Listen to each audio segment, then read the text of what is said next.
What can I say? Great job. Great job. I would like to take you a little bit on a time travel journey right now. Just imagine, it's hard for me, 1966. I was a young 20-year-old. Don't do the math.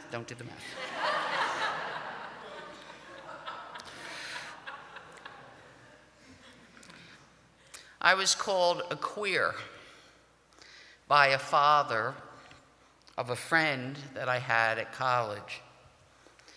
And she was not allowed to be my friend anymore.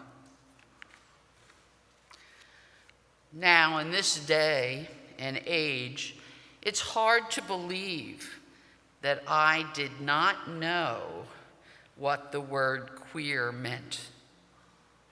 Okay, you're looking at me today and you're going, impossible, but I didn't know. So off to the library, one of the few times I did that in my college career, to look up, too many people know me here. So I looked up the word queer, and it said, go to homosexuality. So I flipped through the dictionary, and it said someone having sexual contact with someone of the same sex. I was not doing that. So I thought, okay, I'm not a homosexual. I know it sounds unbelievable as I stand here right now, but you have to remember, for the few of you in here, it was 1966. We didn't talk about things like that then. Okay? It's where I was at. So now, jump ahead, a huge jump, 1968. A young 22-year-old, I was getting my first teaching job, and I have to sign a contract. That's not shocking. I had to sign a document that said that I swore to uphold the Constitution of the United States. I don't know whether teachers now have to do that, but we had to do it then. And then there was a last document that states that I will not be involved in any deviant behavior. It goes on to list several of those deviant behaviors, the big one being homosexuality. There is that word again, but by now I know that I enjoy being in the company of women. And this could cause me to be dismissed or fired from my teaching position. Okay, and just as a side note for those of you that are younger, it wasn't until 1974 that homosexuality was finally considered not to be an illness or a mental disorder. 1974, remember that. Okay, so now I go back to 1968, and my journey begins. In June of 1969, this hole-in-the-wall bar in New York City's Greenwich Village called the Stonewall, the New York City police decided to raid it. Now, I know you've all heard this now 2 or 3 times. When I wrote this, I didn't realize what all the readings were going to be. So just bear with me. I'll try to edit as I go, but we'll see. The police raided the inn and started to arrest people, which we've heard. And standing here today, I say with great lesbian butch pride, okay, and I say that butch proudly, that a butch lesbian by the name of Stormy, I'm probably killing her name and I'm sorry, started to fight back. yelling to the crowd, "Why don't you do something? Why don't you fight back? What's wrong with you?" That, along with several other things that we've learned, was the beginning of the riot. Just another side note. When I saw her on TV, she looked a lot like me. Not when I was teaching. When I was teaching, I'm going to step out, I had to wear skirts and dresses. I wasn't allowed. I was a phys ed teacher. I wasn't even allowed to go out in the hallway in my kilt because it was too short. I had to put a wraparound skirt on to go into the hallway to monitor the hallway. The riots lasted several days, and they got covered by the news media. In sleepy Doylestown, Pennsylvania, it made the news. But I did not want to lose my wonderful $5,000 a year teaching job. So I remained in the closet. But at least I now know that there are people like me. I was not alone. Now, this part I am not proud of, even though I was proud to be a lesbian butch. It took me 30 years before I marched in my first gay pride parade. 30 years. How deeply closeted. Oh my God. What effect did Stonewall have on me? Everything. Absolutely everything. It changed the world, but it changed my life. Title IX, the Equality Act for Women and Girls in Sport. It opened up college coaching jobs. It ended up being my life career. The USA women's soccer team is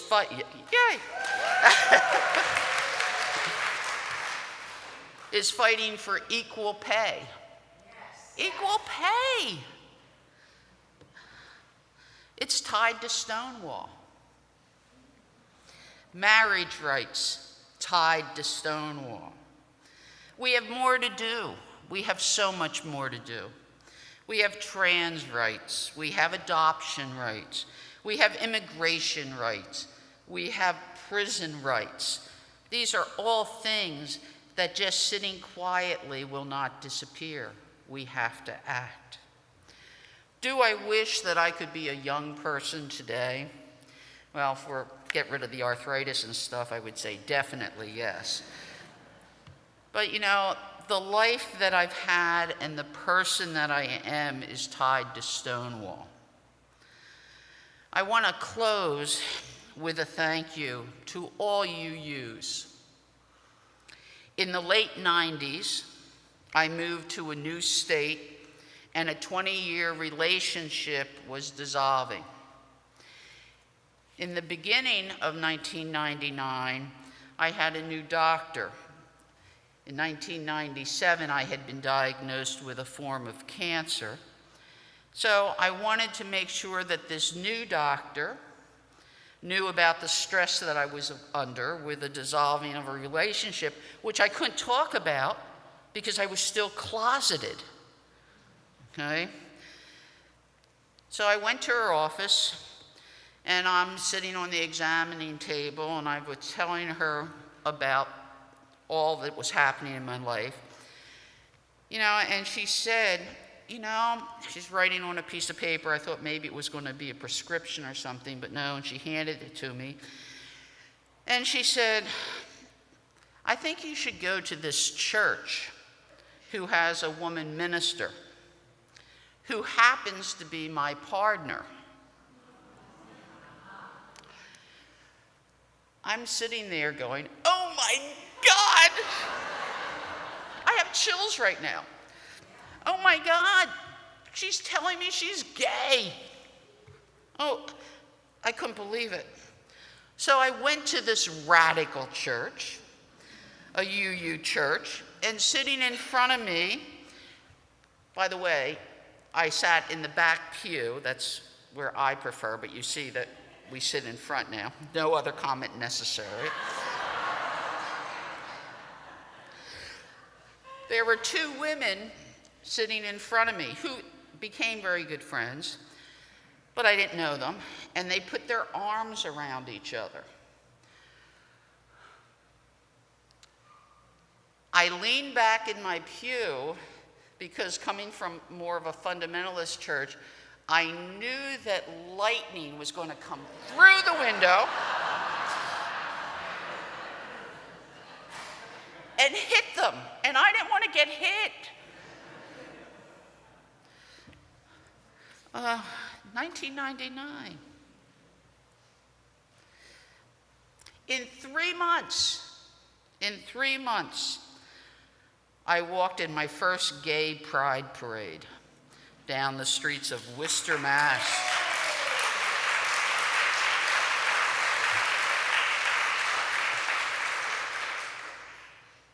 For those of you that don't have to do this, or for those of you that haven't done it, you know, the Grinch that stole Christmas, his heart grew.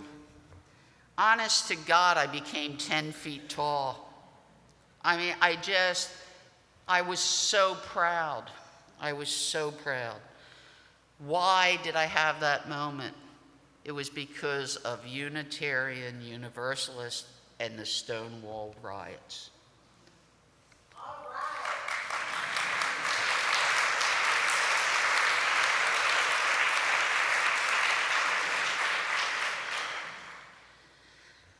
A friend who's sitting here today, just the other day, said becoming a UU was a moment of freedom for me. A freedom to be out of my personal prison. I was locked up. I am no longer guarded with every statement that I say, every eye movement that I make, the winks, or any of the body movement that I do. The ability to be me with my rainbow tie and my rainbow socks. I have to thank UUs for all that. And this congregation has been so supportive and so wonderful. For the allies, thank you. For the LGBT community, thank you.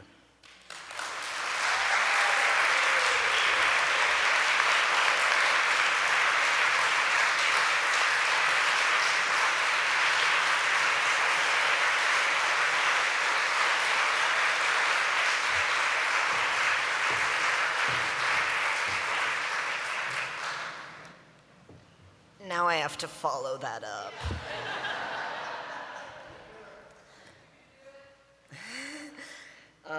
I would like to preface this with a couple things. One, beginning of 1999 was when I was born. I don't know if coincidences are a thing, but... but more importantly, I would like to mention that I do use the Q slur a couple times in this piece, but it is because I personally self-identify with that word. I do not want to use it in any way to insult anyone. I know it has a lot of history behind it, but words are so difficult, man. Okay. This is an open letter to Irene Marie Besser-Gilbert, the anxious, non-binary 8th grader who absolutely loved One Direction and absolutely hated themselves. Did you ever think you would make it this far? Let me answer that. You didn't. I remember you thinking you wouldn't get to that 3-hour-long 8th grade graduation with that speaker who just wouldn't shut up about absolutely nothing. You wouldn't get that avid reader award. You wouldn't get into one of the top Illinois high schools. You definitely didn't think you would get a job or insurance. And here's a quick spoiler alert. You did. You turned 20. You fell in love. You're at work. You're out at work. Your boss is a non-binary lesbian. She supports your identity to the ends of the earth. And you're transitioning. You got on testosterone. Do you have any idea how little you thought you would do that? I remember you telling one of your friends that you wanted a binder, and they said they had a Yu-Gi-Oh! Brand 3-ring one. You were so scared. You are not the most scared you will ever be. Do you remember when you came out as bisexual in 7th grade and everyone othered you? I can't think of a single friend you have now who is straight or not an active ally. Being queer is okay, and I don't use that word lightly. Right now, you are a happy, happy queer person, and you are no longer being abused. You are medicated. You are handling everything going on in your head right now so absolutely well. You are not inherently unlovable just because you are not cis and straight.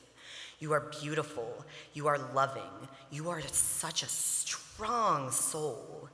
So much has happened, and you just have to wait out some tough years, and it will be so absolutely worth it. You will meet your soulmate. You will meet people who love you just as you are, and you never have to alter your identity ever again to please anyone. One day, you will change the world. And I know this because at this point in your life, you have. You think right now that changing the world means curing some disease. You think changing the world right now means becoming the president. It's so much different than that.